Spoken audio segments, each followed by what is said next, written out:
Hello friends, आज की कहानी का शीर्षक है पापा के साथ रहूंगी। तो चलिए शुरू करते हैं आज की कहानी। काव्या बेटी, जल्दी जल्दी आया करो। एक ही शहर में रहती हो, हम अकेले ही रहते हैं। हमसे आकर मिल लिया करो। लक्ष्मी देवी ने अपनी बेटी को उल्हाना दिया। माँ, आ तो जाती हूँ, आपको ही देर से लगता है। अब मेरा बुटीक है, राहुल का स्कूल, पढ़ाई, एग्जाम और सतीश का ऑफिस, इतनी जल्दी निकलना ही नहीं होता है। फिर घर पर मम्मी जी को भी देखना होता है, वो भी बीमार ही रहती हैं। वक्त पर दवाइयाँ देनी होती हैं। वो डायबिटीज पेशेंट भी हैं। वक्त पर खाने का भी ख्याल रखना होता है। आती रहूंगी माँ, अभी चलती हूँ। ये कहकर काव्या ने विदा ले ली। सबसे छोटी बेटी काव्या मम्मी पापा की लाडली बेटी है। काव्या के दो बड़े भाई हैं जो विदेश में रहते हैं। काव्या ने अपनी शादी में यही शर्त रखी थी कि वो दूसरे शहर में शादी नहीं करेगी, एक ही शहर में रहेगी तो मम्मी पापा को संभाल लेगी। आज काव्या की शादी को 10 बरस हो चुके हैं। एक बेटा और सुखी परिवार है। दोनों भाई विदेश से 3 साल में एक बार आते हैं। इस साल वो कोरोना वायरस के बढ़ते फैलाव के कारण नहीं आ पाए, बस वीडियो कॉल करके बात कर लेते थे। एक दिन अचानक देर रात काव्या के पापा का फोन आया कि लक्ष्मी को हार्ट अटैक आया है, तुम सब आ जाओ। काव्या सतीश के साथ पहुंची, माँ से मिली। लक्ष्मी देवी ने दोनों का हाथ थामकर आंसू बहाते हुए कहा, मेरी बच्ची, अपने पापा का ध्यान रखना, सदा सुखी रहे।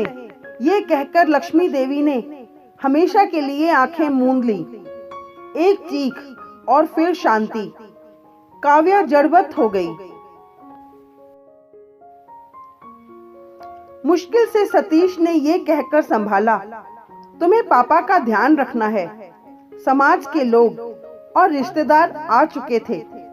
कोरोना वायरस के कारण दोनों बेटे विदेश से नहीं आ सके। काव्या ने अपनी माँ को मुखाग्नि दी और बेटे का हर फर्ज निभाया। सब रिश्तेदार जा चुके थे। बेटों की भी मजबूरी थी, वो आ नहीं पाए। अब घर में पापा अकेले रह गए। उनका मन नहीं लगता है। रिटायर भी हो चुके हैं, कोई काम भी नहीं है।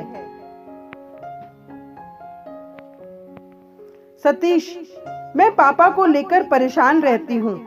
पापा को भी डायबिटीज है। हम पापा के लिए क्या कर सकते हैं? हम पापा को अपने साथ रख सकते हैं, सतीश ने सलाह दी।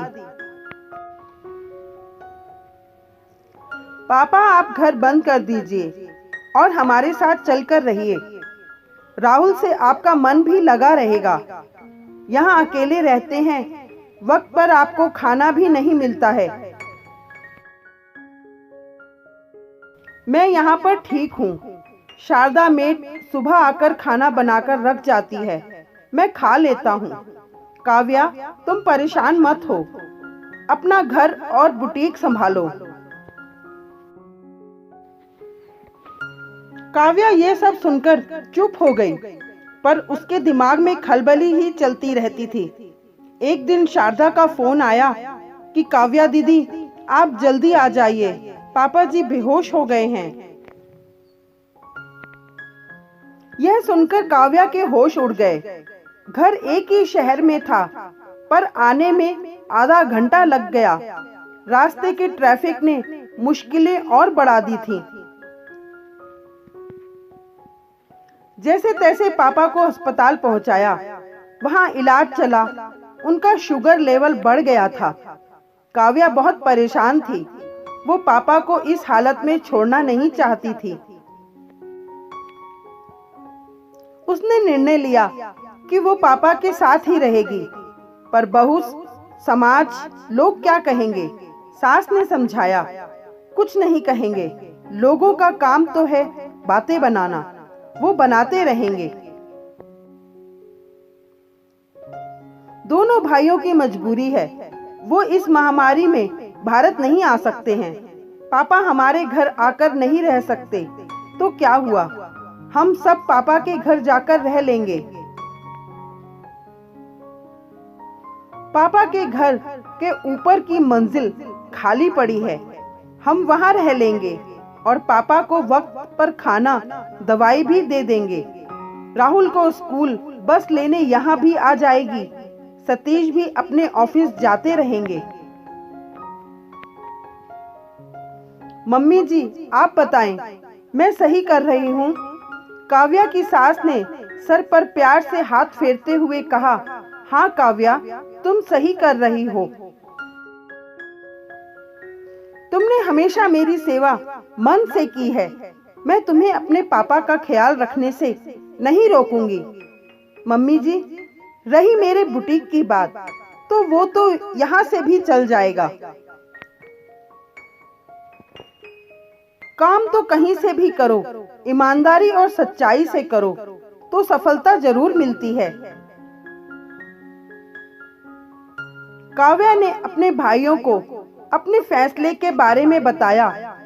उन्हें भी कोई आपत्ति नहीं थी, बल्कि वो तो खुश थे कि जो फर्ज वो दूर रहकर नहीं निभा पा रहे हैं, उनकी लाडली बहन वो फर्ज निभा रही है। काव्या अपने परिवार सहित पापा के घर में रहने चली गई। अब तो वो पूरी तन्मयता से पापा को, अपनी सास को, अपने बुटीक को और घर परिवार को संभाल रही है। शुरू में लोगों ने बातें बनाई, पर बाद में सब काव्या के निर्णय को सराहने लगे। वक्त पर दवाई का ध्यान रखती थी, वक्त पर खाना बनाकर खिला देती थी। राहुल भी नाना जी के साथ खेलता था। जब जरूरत होती, सतीश भी ससुर जी को चेकअप के लिए डॉक्टर के पास ले जाते थे। राहुल से घर की रौनक बनी रहती। दादी और नाना दोनों का लाडला राहुल मन लगाए रखता था। काव्या के पापा का भी अकेलापन दूर हो गया। लक्ष्मी जी की पहली बरसी थी। माँ, मैं पापा का ध्यान रख रही हूँ, ये कहकर काव्या की आंखें नम हो गईं।